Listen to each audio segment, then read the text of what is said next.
ஒரு முக்கியமான ஆளை பேட்டி எடுக்க போறீங்க. யார் சார்? ஏகநாதன.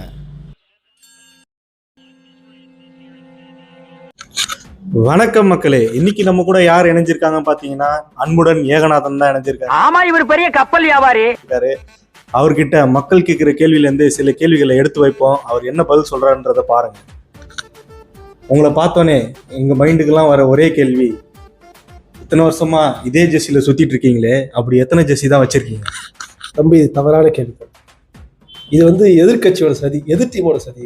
நீங்க எதிர் டீம் ஃபர்ஸ்ட் சொல்லவே இல்லை. இந்த மாதிரி கேள்வி கேட்காது. கையில ஒரு மைக்கு, சேட்டலைட் டிவி இருக்குன்னு ஒரு கோட்டை மாட்டிட்டு நீங்க என்ன வேணா கேட்பீங்க. அதுக்கெல்லாம் நான் பதில் சொல்லணுமா? இல்ல, பதில் சொல்ல வேண்டியது உங்களுடைய கடமை. எத்தனை, அதாவது எந்த மாதிரி எத்தனை வச்சிருக்குன்னு கேட்காதீங்க, என்ன ஜெர்சி போட்டிருக்குன்னு தான் மேட்ரு. இப்போ இது ஒரு முதல் பட கான்செப்ட்னு சொன்னீங்க. எங்க தம்பி அர்ஜுனோட கோட் ஷூட்? இல்ல, நீங்க அர்ஜுன் வயசுல தான் பேசிட்டு இருக்கீங்க. இப்போ நீங்க கேட்கலாம். ஐயா, ஒரு நிமிடம். நான் அர்ஜுனா வரலங்க ஐயா, நீங்க ரகு வரலங்க ஐயா. தம்பி என்ன தம்பி அப்படி கேட்டீங்க? சரி, எந்த வாய்ஸோ தம்பி, அது மேட்ரு இல்லை தம்பி. சரி, ஓகே தம்பி. ஜெர்சி இருக்கு தம்பி, 3-4 ஜெர்சி இருக்கு தம்பி. தேவைப்பட்டப்போ மாற்றி போறோம். உங்களுக்கு அடுத்த கொஸ்டின் இருக்கு, நீங்க அடுத்த கொஸ்டினுக்கு போகலாம். சரிங்க ஐயா, நம்ம அடுத்த கேள்விக்கு போகலாம். இதுல இருந்தே எங்களுக்கு தெரியுது உங்களுக்கு பிடிச்ச கலர் எல்லோன்ட்டு. ஆனா உங்களுக்கு பிடிக்காத கலர்? தம்பி, நீங்க எதுக்காக கேட்குறீங்க எனக்கு தெரியுது. நமக்கு பிடிச்ச கலர் எல்லோ தான், அதாவது மஞ்சள்னு சொல்றீங்க. பிடிக்காத கலர்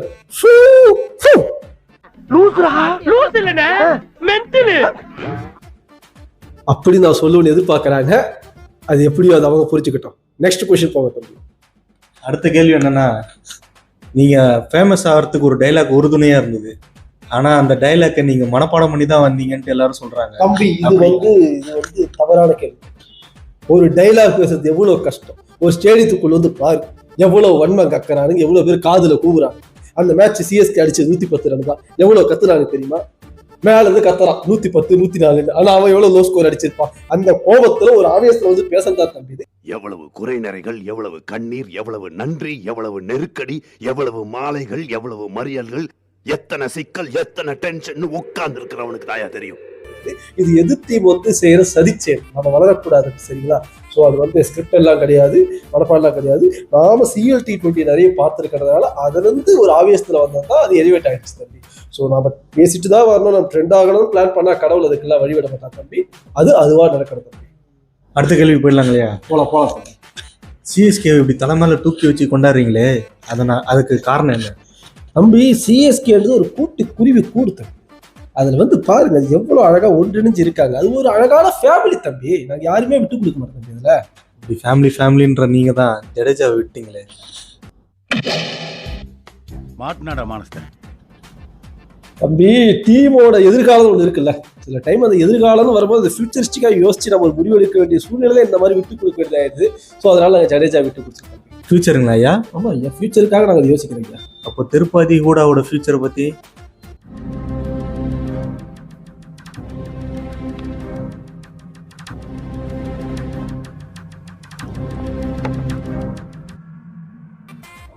என்ன பதில் வச்சிருக்கீங்க?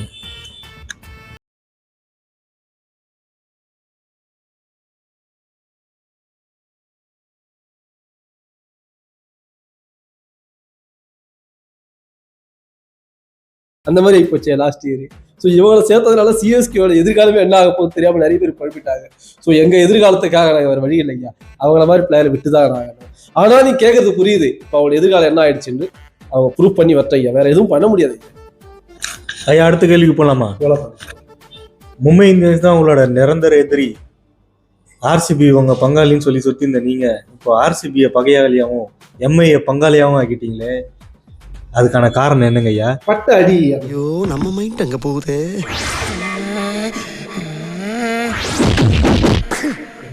இந்த 2 வருஷமா நாங்க பட்ட அடியில என்ன பண்றது தெரியாம எம்ஐயை கொஞ்சம் சேர்த்துக்கிட்டேன். ஏன்னா அது எம்ஐயுமே பாருங்க, பங்காளியாவது கப்பு பார்த்தா பங்காளியும் நாங்க பார்த்தா அவனும் பார்க்கறான். கரும நாங்க ஃபைனல் போனா எங்களை அடிக்கிறது அவன் ஒரு வேலையா வச்சு, புரியுதுங்களா? எங்களையும் வாழ விட மாட்டான், அவனும் வாழ மாட்டான். அந்த மாதிரி தான் சம்பவம்ல சரித்திரம். என்ன விஷயத்துக்காக போனீங்க? அது விஷயம் இல்லம்மா, விசித்திரம். என்ன பிரச்சனை சார் உங்களுக்கு? அது பிரச்சனை கிடையாது, பரவாயில்ல சார். நீங்க பேசுறது ஒண்ணுமே புரியல சார். ஒண்ணும் புரியல. கூட்டத்தை கலத்திட்டு வீட்டை பக்கம் போங்க எல்லாரும். அப்போ ஆர்சிபி வளர்றது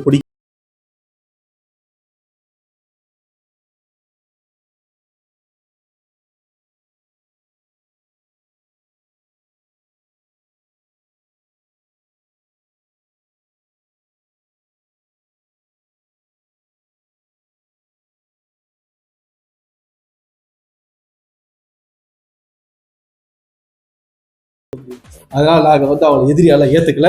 அவங்க தன்னைத்தானே எதிரி, அவங்களுக்கு எதிரி நாங்க தான் சொல்லிட்டு அவங்க செத்துட்டு இருக்காங்க. ஐயா அடுத்த கேள்விக்கு போயிடலாங்கய்யா. போலாம். உங்களுக்கு ஐபிஎல்லையே பிடிச்ச பிளேயர் MS தோனின்னு கேள்விப்பட்டிருக்கோம். அதை தாண்டி உங்களுக்கு வேற யாரை ரொம்ப பிடிக்கும்? எனக்கு ஐபிஎல்ல பிடிச்சது பாத்தீங்கன்னா MS தோனி மாதிரி பிரீத்தி சிந்தா. இது நம்ம லிஸ்ட்லயே இல்லையே, அடேங்கப்பா. ஐயா அந்த அளவுக்கு ஓப்பனா நான் கேட்கல. இல்ல நீங்க அதுதான் அப்படியே தவறா புரிஞ்சுக்கிறீங்க. நான் என்ன சொல்றேன், 18 வருஷமா அவங்க அவ்வளவு கஷ்டப்பட்டு இருக்காங்களே, ஒரு கப்பு கூட வாங்கலைன்ற அந்த வருத்தத்துல அவங்களை எனக்கு பிடிக்கும்னு சொல்றேன். நீங்க வேற மாதிரி நினைச்சுக்கலாம். நாங்கெல்லாம் 90s கிட், அந்த மாதிரி எண்ணத்துல நாங்க இருக்க மாட்டோம். அடுத்த கேள்வி போயிடலாங்களே ஐயா. ஆக்ஷன்ல கேமரன் கிரீனை எடுக்க போறீங்கன்ட்டு ஒரு பேச்சு அடிப்படுது சிஎஸ்கே ஃபேன்ஸ் மத்தியில. அதை பத்தின உங்களுக்கு கருத்து? ஸோ சிஎஸ்கே ஃபேன்ஸ் எதிர்பார்க்கறாங்கன்னு நீங்க சொல்றீங்க தம்பி. இது வரைக்கும் நாங்க வந்து, அதாவது எங்களுடைய சிஎஸ்கே டீம் நீங்க எதிர்பார்த்த மாதிரி எப்படின்னா வாங்கிருக்குமா? இல்லைங்க ஐயா. அப்ப இந்த தடவை மட்டும் எப்படி எதிர்பார்க்கறீங்க? எதிர்பாராதது எதிர்பாருங்கள். சிக்கு சிஎஸ்கே பாஸ் சொல்லிட்டாரியா பெரிய கவர்னர். ஸோ அந்த மாதிரி தான் எங்கள் காசி ஐயா சொல்கிறாரு. ஸோ அதன் வழி தான் நாங்கள் நடப்போம். ஸோ நீங்கள் நினச்சிருப்பீங்க இத்தனை வருஷமாக நீங்கள் வந்து இந்த பிளேயர் நினைப்பீங்க. நாம் அந்த பிளேயர்லாம் வாங்கவே மாட்டோம். சர்ப்ரைஸாக உங்களுக்கு ட்ரிப்பாதி எனக்கு கூட போனாலும் நீங்கள் வந்து ஷாக் ஆகக்கூடாது தான் நான் சொல்கிறோம். எதுக்கு இதயத்தை கல்லாக்கி. நெக்ஸ்ட் கொஷின் ஐயா அடுத்த கேள்வி போயிடலாமுங்க. ஒரு சில மாதம் முன்னாடி உங்கள் சோஷியல் மீடியா முடக்கப்பட்டதுன்னு கேள்விப்பட்டேன்.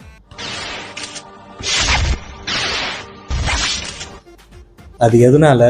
உங்களோட அடுத்த கட்ட நடவடிக்கை சோசியல் மீடியாவில் எப்படி இருக்கும்? தம்பி நாமளும் ஒரு 90s கிட். இந்த சோசியல் மீடியாவில் அதுவும் இன்ஸ்டாகிராம் பற்றினால நமக்கு தெரியாது. நமக்கு தெரிஞ்சதெல்லாம் ஃபேஸ்புக். நாம் இருக்கிறது எடுத்து போட்டோம், இருக்கிறது பேசணும். யாரோ ஆகாதவங்க ரிப்போர்ட் அடித்தோம், அப்புறம் காப்பிரைட் இஷ்யூ வந்தோம், ஐடி போயிடுச்சு. ஆனால் இதற்கு அஞ்சவன் அல்ல இந்த அன்புடன் ஏகநாதன் அடுத்த பேஜ் ஸ்டார்ட் பண்ணிட்டேன் தம்பி. அது அடுத்த கட்ட முயற்சி கொண்டு போயிட்டு இருக்கேன். இப்போ நவீன காலமாக ஒரு 10 நாளாக நீங்கள் ஏன் வீடியோஸ் போடலன்னு கேட்குறீங்க தம்பி. அதற்கான விடை அடுத்த வாரம் தெரியும். சிக்கு சிஎஸ்கே பாஸ். ஐயா கடைசி ஒரே கேள்வி ஐயா. உங்கள் சோஷியல் மீடியா அக்கௌண்ட் முடக்கப்பட்டதுக்கான காரணம் RCB தான் நீங்கள் சொல்ல வரீங்களா? என்னாச்சு? What's going on? தம்பி இது வந்து வன்முறைக்கு நீங்க வித்துடுறீங்க. இது வந்து யாரையும் நான் பகையாளியாக நினைக்கல தம்பி. அப்படிப்பட்ட ஒரு கேள்வி தப்பு. இந்த மாதிரி கேள்விகள் கேட்கறதா தான் தம்பி இங்கே சண்டைகளே உருவாகுது, சச்சரைகள் உருவாகுது. ஸோ யார் ரிப்போர்ட் அடித்தாலும் அது அவங்களோட இதுவாக போயிடுச்சு. இனிமேல் நாம கரெக்டாக பார்த்துக்கணும்.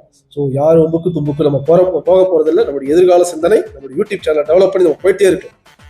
வணக்கம் சொல்லி தம்பி. நன்றி வணக்கம். நன்றி வணக்கம்.